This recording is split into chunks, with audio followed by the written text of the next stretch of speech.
going to return to the track on the all-weather on Tuesday. And Bouverdere, of course, is going to be in that gallop today as well. We're going to bring that to you in Racing Replay. So we'll record some pictures for you, and you will get coverage of that later on in Racing Replay, the best horse racing analysis programme on the telly.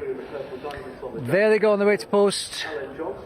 Steve Mellish has joined me, fresh from his inspection off the paddock. We haven't conferred yet, so give me your assessment, Steve. I like Pim most as a horse. Really? I did. I thought he was really strong, really sort of butty horse. I thought he looked pretty straight after a long absence.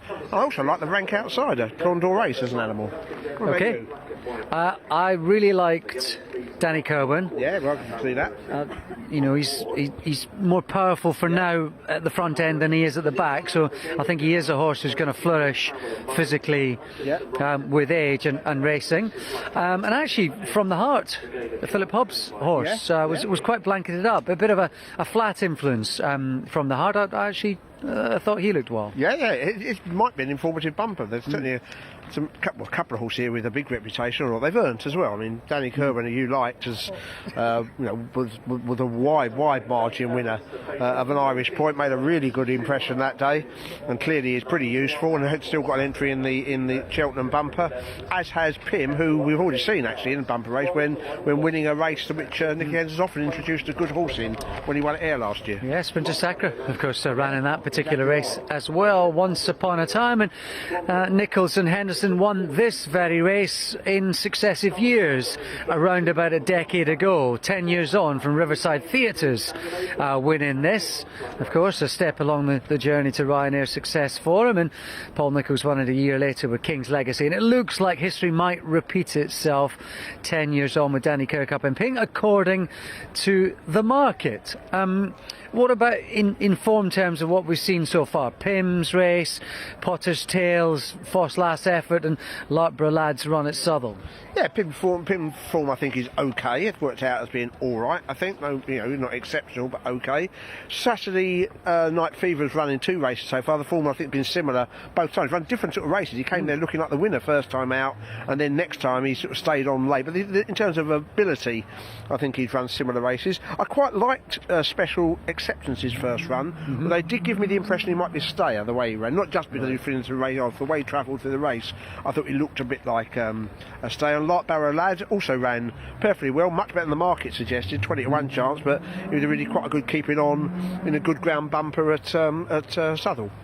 And Potter's Tale, sometimes those deep ground, heavy ground Foss last races are quite difficult to sort of visualise how good they are, to get a handle on it. It looked pretty ugly stuff, if the truth be told. Well, Foss Lab when it's soft is really soft, isn't it? I mean, some of the times they get there are incredible, and it just looked hard. But it's hard to say, it was only a 5 to 2 chance. He may not have had a chance to show what he's made. He ran perfectly all right, but it's pretty hard for a horse to be impressive in those conditions. Yeah, I think that's fair. So he needs to be better, but could be better.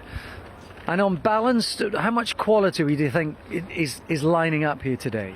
Well, pretty good. I say we already know that both the 2 horses towards the head of the market have got above average ability. We know from Under Rules and Pims, and in a bumper from the Paul Nichols. So I don't think the rest of the form is that wonderful, and it'll be slightly surprising to me at least if one of the 2 market leaders doesn't win. And both have the Cheltenham engagement, should that be on their agenda. I mean, certainly Nicky Henderson wasn't shouting Pin from the rooftops, of course, the Altior connections, but it's going to be bumpers for him this season, just given the timing of hurdling now. Yeah, fair enough. Yes, he's run out of season a little bit. We also mentioned Brigade of Guards as well, because Alan King has his fair share of winners in these races.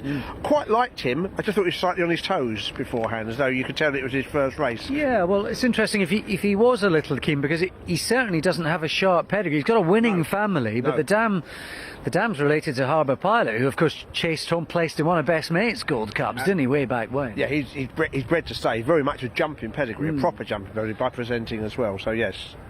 Bit of money for Brigade of Guards. Alan King looking for a double. And this race is emblematic of the meeting, where King, Henderson and Nichols have dominated it over the years. Yeah, I think Alan King will already go home pretty happy with his day's work, don't you? Winning the juvenile and a really promising second in the other race. Nichols has obviously had an excellent day. Nicky Henderson's main action is after racing. The Delahaye's could have a treble here with 3 different jockeys if the favourite Danny Kerwin is to win. Alan House will tell us if and why and how. They're off for the BetDAG Free Trading Tools Standard Open National Hunt Flat Race. 2 miles for the final race, and Clondor Ace begins first. Heads up the home straight with a length or so lead from Lark Barrow Lad. The purple and green with the white cap there for jockey Thomas Cheeseman. Close up in behind is Pim and Nico de Bonville in the black. And then a little deeper out there to Saturday Night Fever under Barry Geraghty. Racing quite keenly there, Special Acceptance. And then from the heart, now the length back to Potter's Tail. Then down to the inside of those is Danny Kerwin. And at the rear of the field is Brigade of Guards on debut under Wayne Hutchinson. So it's about to move up by us, and it's Clondor Ace, who won an Irish point-to-point in January. He leads by a length to Lark Barrow Lad running in second. 2 lengths away in third is Pim. And then to the outside of those, Saturday Night Fever, with between them from the heart. Against the running roll is Danny Kerwin. Behind Danny Kerwin then is Potter's Tail, who goes Special Acceptance, a little nudge as they went round the bend, and then towards the inside Brigade of Guards as they start the journey down the side of the course. So it's Clondor Ace under jockey Alan Johns who lead, from Lark Barrow Lad running in second. Pim is close up in third, the horse who won on bumper debut at Ayr back last April, only a length away to Saturday Night Fever. Just in behind is From the Heart on debut, in 5th place under Tom O'Brien. Another length away to Special Acceptance on the outer under Gavin Sheehan. Then Danny Kerwin. Between those is Potter's Tail under Sean Bowen. And last of all is Brigade of Guards as they begin to turn right-handed. It's Clondor Ace who's on the front end. Leaded by length over Lark Barrow Lad in second placing. Pim is in third. From the Heart is next in fourth. And then Saturday Night Fever from Danny Kerwin. Behind Danny Kerwin, Potter's Tail, Special Acceptance, and last is Brigade of Guards. Over on the back straight then as they went inside the final mile. Still with the lead Clondor Ace, who led them away from the starting point. In second is Lark Barrow Lad, from Pim still handy in third. Then Saturday Night Fever, From the Heart and Danny Kerwin. Then Potter's Tail, Brigade of Guards, and Special Acceptance widest of all over on the back straight. Clondor Ace continues with the lead, but about to be joined for it by Lark Barrow Lad to the outer. Only a length away to Pim in the black jacket. And then wider, Saturday Night Fever complete the leading 4. From the Heart is next in 5th. From Special Acceptance and Potter's Tail, from Danny Kerwin. And last of all is Brigade of Guards as they start to run to that far corner. Joined in the lead then Clondor Ace by Lark Barrow Lad. To the outer Saturday Night Fever, From the Heart, and on the inside route is Pim.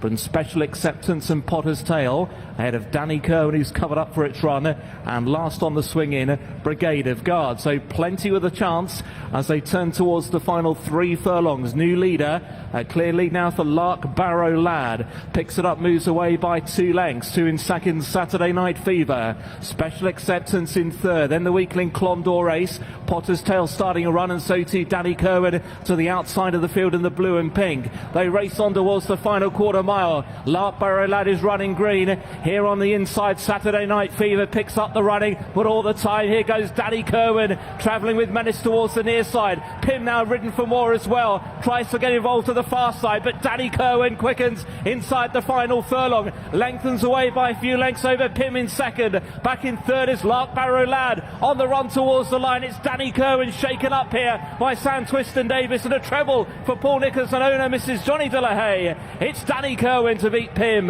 Lark Barrow Lad in third, Special Acceptance in fourth, and then Brigade of Guards.